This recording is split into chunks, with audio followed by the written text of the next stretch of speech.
এই দুনিয়াতে যত মানুষকে আপনি আপন দেখেন, এরা সবাই হয়তো আংশিক কোনো কোনো ক্ষেত্রে কেউ বিভিন্ন পার্সেন্টেজে আপন, কিন্তু আপনার সবচেয়ে বড় আপন হলেন আপনার রব আল্লাহ রাব্বুল আলামিন। আল্লাহর চাইতে বড় আপন আর কেউ নেই।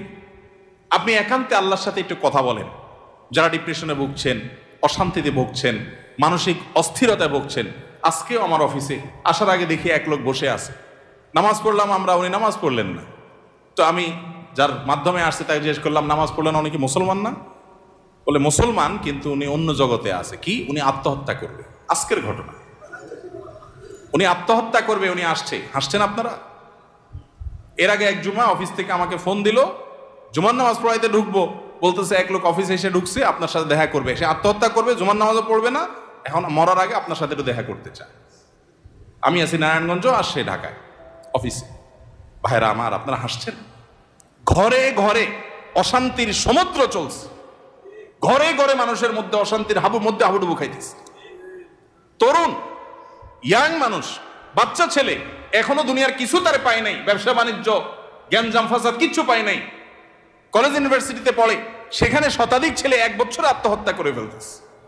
মানসিক শান্তি যেটা, এটা এই সমাজের প্রতিটা ব্যক্তি থেকে উঠে যাচ্ছে। প্রত্যেকটা মানুষ অস্থির। এর মূল এবং প্রধান কারণ হলো এই কলব এবং অন্তরে যে জিনিসটাকে ঢুকানো দরকার ওটা না ঢুকাইয়া ভুলটারে ঢুকাইয়া বসে আছে, ইনস্টল করে নিছে দুনিয়াকে। দুনিয়া ছাড়ার কিছু তার মাথায় নাই। একজন যুবক, তিনি কোনো মেয়ের সাথে অবৈধ সম্পর্কে জড়িয়েছেন, হারাম সম্পর্কে জড়িয়েছেন, সেটা একটা বিষয়, কিন্তু সেই মেয়ে তার সাথে ধরুন মানে কথা রাখে নাই, সে আরেকজনের সাথে ভেগে গেছে বা অন্য কোথাও তার বিয়ে হয়েছে। এখন সে ডিপ্রেশনে ভোগে। কেন ডিপ্রেশনে ভোগে? যে ওই পছন্দের মানুষটাকে সে পায় নাই। আলটিমেটলি এটা দুনিয়া, ঠিক না? ঠিক। আলটিমেটলি এটা কি? তার অন্তরে যদি আল্লাহকে স্থান দিত, আল্লাহকে যদি সবচেয়ে বেশি ভালোবাসতো, আল্লাযীনা আমানু আশাদ্দু হুব্বাল, তার অন্তরে যদি আল্লাহর সাথে মহব্বত সবচেয়ে বেশি থাকতো, আল্লাহর সন্তুষ্টিটাকে সবকিছুর উপর দিয়ে প্রায়োরিটি দিত, তাহলে এরকম কেউ তার জীবন থেকে চলে গেছে, কেউ আসছে, কোনো দোস্ত নারাজ হয়ে গেছে, কিছু টাকা লস হয়ে গেছে, একটা ব্যবসা ছুটে গেছে, কিছু ক্ষতি হয়ে গেছে, এগুলোর কোনোটি তার জীবনে কোনো প্রকার প্রভাব ফেলতো? কি হয়েছে? এগুলা গেছে, আরো আসবে, না আসলোই না, তাতে কি সমস্যা? আমাকে তো আল্লাহর কাছে যেতে হবে, কিয়ামতের ময়দানে দাঁড়াতে হবে, সারা জীবনের হিসাব দিতে হবে। আমি সেই জায়গা কি হিসাব দিতে পারবো, সেই জিনিসটা আমি ঠিক রাখতে পেরেছি কিনা, এটাই হলো আমার মূল গোলের জায়গা, এটা হলো মূল টার্গেটের জায়গা। এইভাবে যদি আপনি ভাবেন, তাহলে আপনার মধ্যে ডিপ্রেশন ইনশাল্লাহ এমনিতেই দূর হয়ে যাবে। মোহতারাম হাজরিন, অতএব সম্পদ উপার্জন করেন, ব্যবসা বাণিজ্য করেন এবং জাগতিক কাজ করেন, এতে কোনো সমস্যা নাই, কিন্তু অন্তরে দুনিয়াকে নয়, আল্লাহকে স্থান দেন। এবং এই স্থান দিতে গিয়ে আপনাকে স্যাক্রিফাইস করতে হবে। কি স্যাক্রিফাইস? ওই যে সৎ পথে চলবেন, হক হালালি চলবেন, টাকা পয়সা বেশি হবে না। অন্যরা তো দূরের কথা, নিজের আপন মা বাবার কাছেও দাম পাবেন না, ভাই বোনের কাছে দাম পাবেন না, বইয়ের কাছেও হয়তো দাম পাবেন না, ছেলে মেয়ের কাছেও হয়তো দাম পাবেন না, বন্ধু বান্ধবের কাছেও দাম পাবেন না, এলাকার ইমাম সাহেব, খতিব সাহেব, হুজুর সাহেবের কাছেও দাম পাবেন না, কারণ পয়সা নেই। কিন্তু আল্লাহর কসম, যেই জায়গায় দাম পাওয়া দরকার সেই জায়গা ঠিকই পাবেন। আরশ আজিমের মালিক আপনার অনেক বেশি মূল্য দিবেন। নবী করিম সাল্লাল্লাহু আলাইহি সাল্লাম কতবার এরকম বলেছেন সাহাবীদেরকে, তোমরা কোনো জান্নাতি লোক দেখতে চাও? বলি ইয়া রাসূলুল্লাহ, দেখতে চাই। একটা লোক চলে যাচ্ছে সামনে দিয়ে, তিনি জিজ্ঞাসা করেছেন, এই লোকটা সম্পর্কে তোমাদের কি ধারণা? বলি ইয়া রাসূলুল্লাহ, লোকটা খুব সাধারণ একজন মানুষ, এত গরিব, সমাজের এত সাধারণ মানুষ যে এ ব্যক্তি কারোর মেয়ে বিয়ে করতে চাইলে কেউ তার কাছে মেয়ে বিয়ে দিবে না, কেউ তাকে পয়সা হাওলাত দিবে না, কেউ তাকে চেয়ার দিবে না, কেউ তাকে কদর করবে না। আরেক লোক আসছে, নবী করিম সাল্লাল্লাহু আলাইহি সাল্লাম বলেন, এর সম্পর্কে তোমাদের বক্তব্য কি, মূল্যায়ন কি? সাহাবীরা বলছেন, ইয়া রাসূলুল্লাহ, এই লোকটা যার মেয়ের বিয়ের অফার করবে, সবাই তার কাছে মেয়ে দিতে পারলে সৌভাগ্যবান মনে করবে, পয়সা আলা, ভাবসাবালা, সমাজে অবস্থানওয়ালা, সে কারো কাছে কিছু চাইলে কেউ তাকে ফেরত দিবে না, তার অবস্থান আমাদের কাছে অনেক বেশি। নবী করিম সাল্লাল্লাহু আলাইহি সাল্লাম প্রথম যে ব্যক্তি যাকে সমাজের মানুষ অনেক তুচ্ছ মনে করে, অনেক দুর্বল মনে করে, তার সম্পর্কে মূল্যায়ন করে তিনি বলেছেন, এই যে প্রথম লোকটা, দ্বিতীয় লোকটার মতো মানুষ যদি গোটা দুনিয়াতে পরিপূর্ণ হয়ে যায়, তবুও এই প্রথম এই দুর্বল, কিশোকায়, হ্যাংলা পাতলা, গরিব, অভাবী মানুষ, যাকে তোমাদের সমাজ কোনো দাম দেয় না, এই লোকটার মর্যাদা আল্লাহ রাব্বুল আলামিনের কাছে ওই দ্বিতীয় লোকটার মতো মানুষ গোটা দুনিয়াতে পরিপূর্ণ হওয়ার চাইতে বেশি। ভাইরা আমার, এজন্য সামাজিক অবস্থান এটা আরেকটা ডেঞ্জারাস ব্যাধি, নেশা। নেশা সামাজিক অবস্থান। বেশিরভাগ লোক পয়সা করি কামাই করেন নিজে খাওয়ার জন্য না, ভাবসাবের জন্য। কিসের জন্য? ভাবসাবের জন্য। ভাবসাব বুঝেন? আমি এই জন্য প্রায় সময় বলি গোটা দুনিয়াতে এখন অভাবটা হলো ভাবের। অভাবটা কিসের? ভাবের অভাব। যে আমাকে মানুষ লাখপতি বলবে, কোটিপতি বলবে।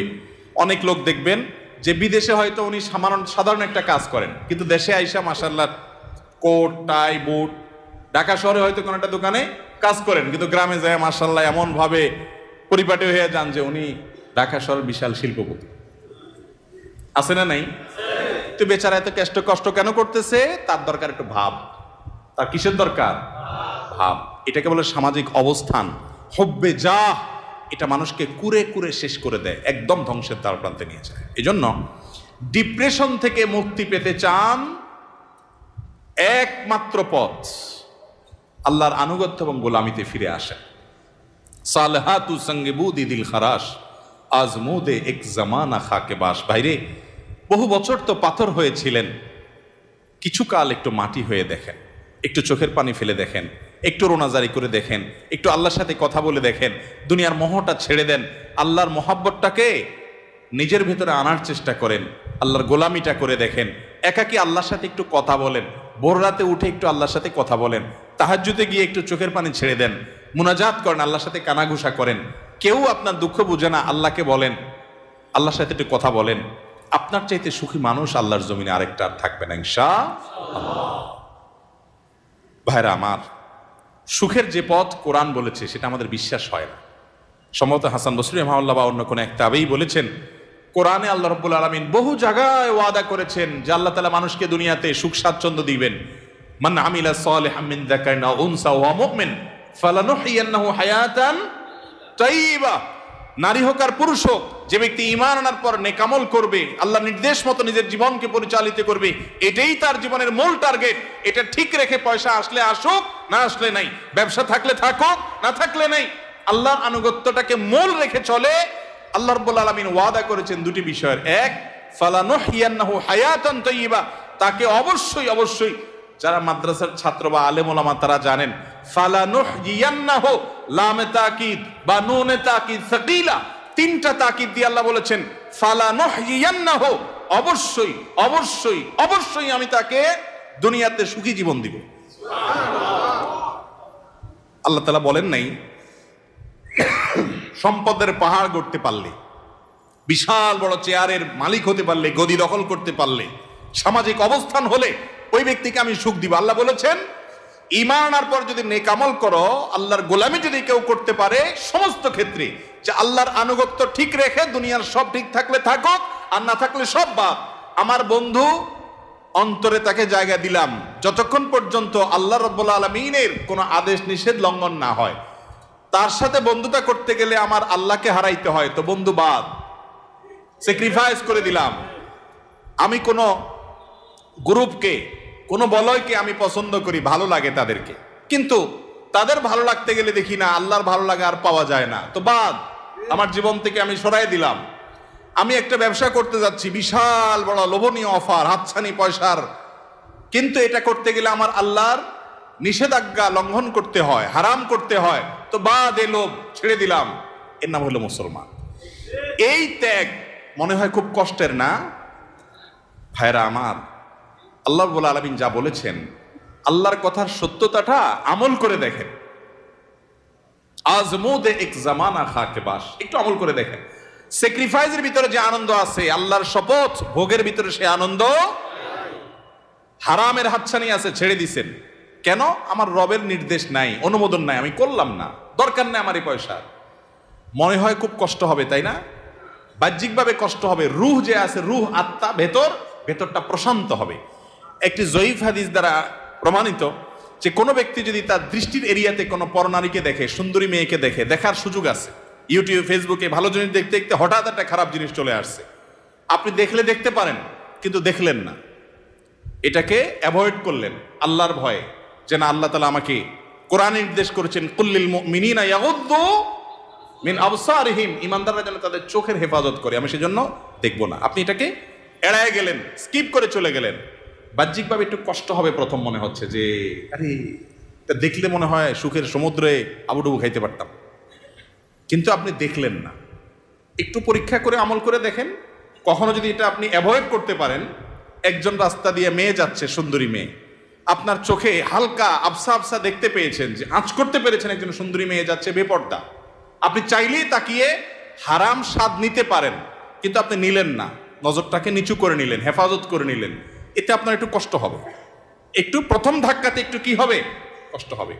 আল্লাহর কসম করে বলেছি, আপনি পরীক্ষা করে দেখেন, আপনি একটু পরেই সে মেয়েটা আপনার দৃষ্টি থেকে যখন আড়াল হয়ে যাবে, দূরে সরে যাবে, আপনার অন্তরের ভিতরে সাথে সাথে ঈমানের স্বাদ অনুভব করবে। সাথে সাথে দেখবেন আপনার মধ্যে একটা ভালো লাগা কাজ করবে। সে ভালো লাগাটা কি? যে আমি আমার রবের নির্দেশ রক্ষা করতে পেরেছি, আলহামদুলিল্লাহ। শয়তানকে কাজ করতে পেরেছি, কুপকাত করতে পেরেছি, শয়তান আমাকে হারাইতে পারে নাই। এই জন্য ভাইরা আমার, আল্লাহর আনুগত্যের জন্য চেষ্টা করবো তো ইনশাআল্লাহ। বিশ্বাস করুন, সম্পদে, দুনিয়ার মোহে, দুনিয়ার কোন ঐশ্বর্যে, দুনিয়ার কোন ভোগ বিলাসের উপকরণের মধ্যে আল্লাহর শপথ, আল্লাহ শান্তি রাখেন না। যদি রাখতেন তাহলে আগের জেনারেশনের চাইতে এই জেনারেশনের হাতে সুখ সমৃদ্ধির সমস্ত উপকরণ, ভোগের সমস্ত উপকরণ আছে, তারপর আত্মহত্যা করে। গরিবের চাইতে ধনীরা আরো বেশি করে, ঠিক না ভাই? ঠিক বোঝা গেল আল্লাহ তাআলা এগুলোতে শান্তি রাখেন নাই। শয়তান আমাদেরকে ওয়াদা করেছে একবার, আশ-শাইতানু ইয়াইদুকুমুল ফাকরা, শয়তান তোমাদেরকে গরিব হয়ে যাবা এটার ভয় দেখাচ্ছে। এই একবার বলাতে আমরা শয়তানের কথা যে পরিমাণ বিশ্বাস করি, কোরআনে আল্লাহ তাআলা কতবার বলেছেন, ফালানুহিয়ান্নাহু হায়াতান তাইয়্যিবা, ঈমানান নেক আমল অনুযায়ী চলো। পয়সা তোমার কম থাকুক, বাড়ি গাড়ি তোমার কম থাকুক, বেচা কিনা তোমার কম থাকুক, দোকান একটা কম থাকুক, সবাই তোমাকে দাম কম দেখ, তোমার কোনো গুরুত্ব সমাজের মানুষের কাছে না থাকুক, কেউ তোমাকে নেতা না বানাক, পাত্তা না দেখ, কিন্তু তুমি মানসিক যে প্রশান্তি হাসিল করবা ওইটা কোটিপতি, মিলিয়নার, বিলিয়নারকে আল্লাহ রাব্বুল আলামিন দেন নাই। আল্লাহর এই কথার উপরে আস্থা বিশ্বাস রাখার জন্য দরকার হলো ঈমানী শক্তি। এই জন্য বলি, মাঝে মধ্যে তাকওয়ার চর্চা করে দেখেন, দেখবেন কি স্বাদ। আল্লাহ তাআলা আমাদের সবাইকে তাকওয়ার সে স্বাদ আস্বাদন করার তৌফিক দান করুন। এবং ডিপ্রেশন এবং মানসিক যে অশান্তিতে মানুষ ভুগছে আজ, এটার মূল কারণ হলো দুনিয়ার মোহে অন্ধ হয়ে যাওয়া। দুনিয়ার মোহ এটা মানুষকে পাগল পরা করে দেয়, অস্থির করে দেয়। আর যখন অল্পে তুষ্ট থাকে মানুষ, যা পেয়েছে তাতে শুকর আদায় করে, আল্লাহ তাআলা নগদ শান্তি দান করেন। আল্লাহ তাআলা আমাদের সবাইকে মানসিক প্রশান্তি দান করুন।